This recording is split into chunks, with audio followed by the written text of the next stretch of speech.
Magandang hapon mga kabrid, magandang hapon sa inyong lahat. Ito, panibagong paglalathala na naman. Mag-update ulit tayo mga kabrid sa ginagawa nating pag-aalaga ng mga manok. Backyard ang video na ito mga kabrid ay ukol sa pag-aalaga ng manok mga kabrid. So tara, samahan niya ako. Ungguin ang pagkain nila mga kabrid. Pero bago ang lahat mga kabrid, mag-intro muna tayo.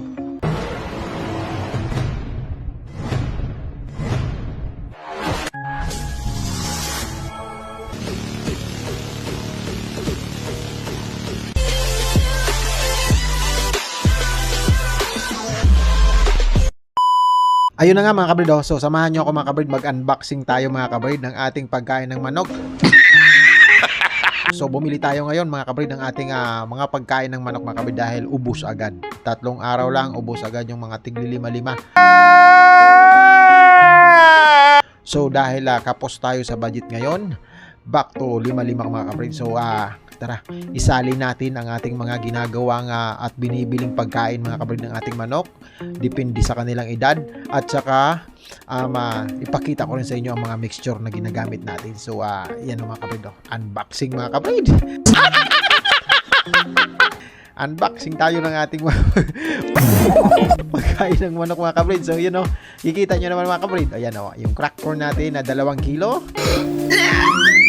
Mga kabrid, mumutay-mutay natin yan. I-crack ko natin na 2 kilo mga kabrid. Tapos yung ating Integra 4 na crack mga kabrid. Ayan mga kabrid. Ayan. Isali na natin yan mga kabrid. Sana naman na mapagkasya natin ito hanggang sa kasi pizza di peligro na mga kabrid. Bakit tayo laging kinakapos mga kabrid? Dahil wala pa yung sahod natin sa YT mga kabrid. Oh my God! Tapos may aberya dun sa inaasahan nating pagkain, sa inaasahan nating budget.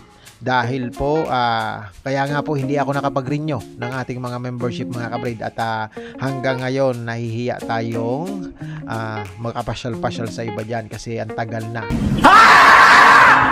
Panay-renew na nila sa atin, tapos tayo hindi pa makasukli makapag-renew mga kabrid. So ayan dapat kasi first week mga kabrid. So tara, samahan niyo ako. Ayan mga kabrid, pinaghalo-halo ko na yung Integra 3 tsaka Vortex mga kabrid kasi nabuta sa loob mga kabrid.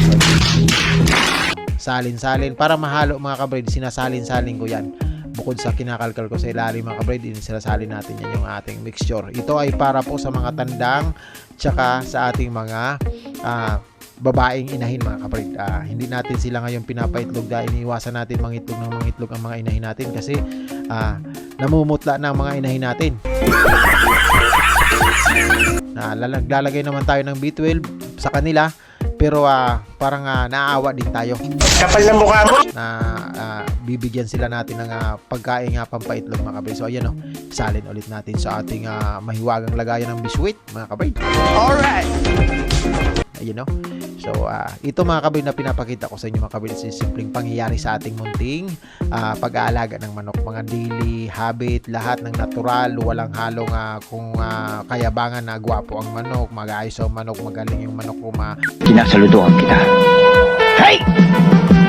Maano ang manok ko, yung lahat ng ayos, hindi tayo gano'n mga kabrid.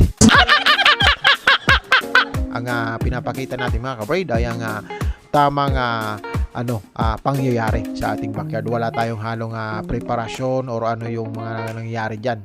Sa atin aktualan mga kabrid, pakita lahat. Wow naman!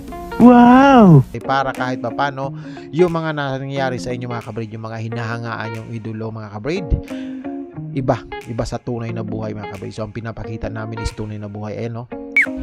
Bola lang yan! Ang panghalo-halo natin mga kabrid. Tapos meron tayo nung 7 types of grains para pangdagdag natin sa ating mga tandang mga kabrid. Ayan lalagyan natin ng corn grits yan mga kabrid. Ang purpose mga kabrid ng corn grits is pampatibay ng manok mga kabrid. Ayan, kailangan yung corn grits, napaka-importante niyan mga kabrid sa mga sisiw, sa mga tandang. Ayan So ibalik na natin sa lagayan. Yes, tuwang-tuwa na naman.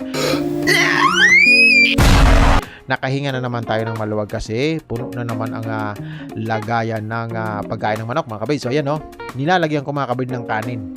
Damn!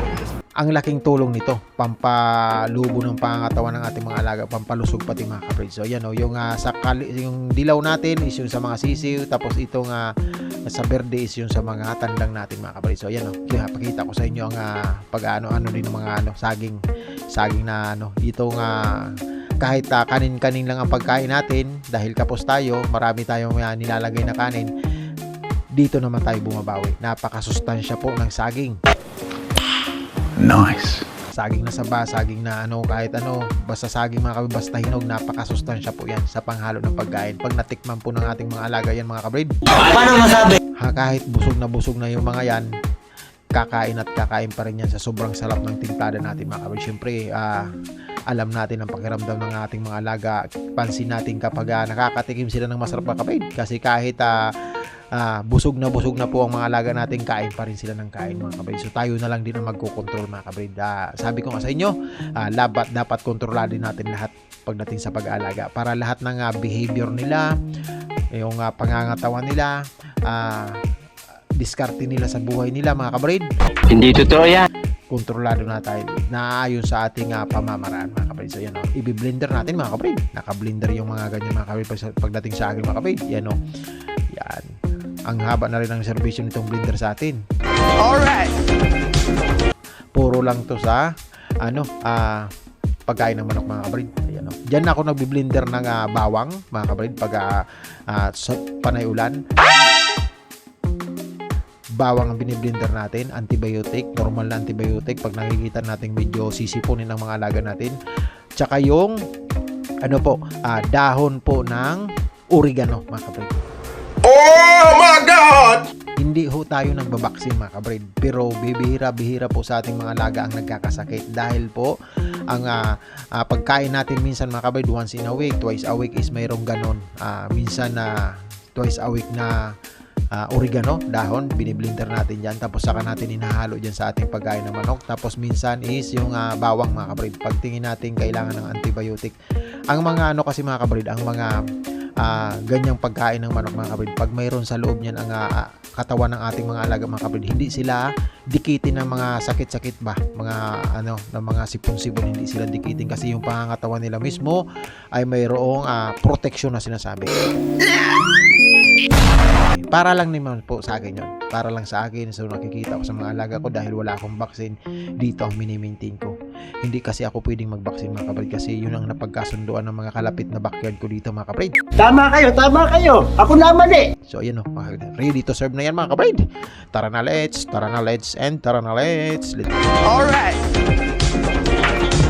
So ayan mga kabrid, samahan nyo ako, iserve na natin to sa ating mga alaga, and then mag-update tayo habang sila po ay kumakain po, and then mag-share tayo ulit habang nagmo-monitoring tayo sa ating mga alaga mga kabrid. So tara, let's go na mga kabrid, let's go!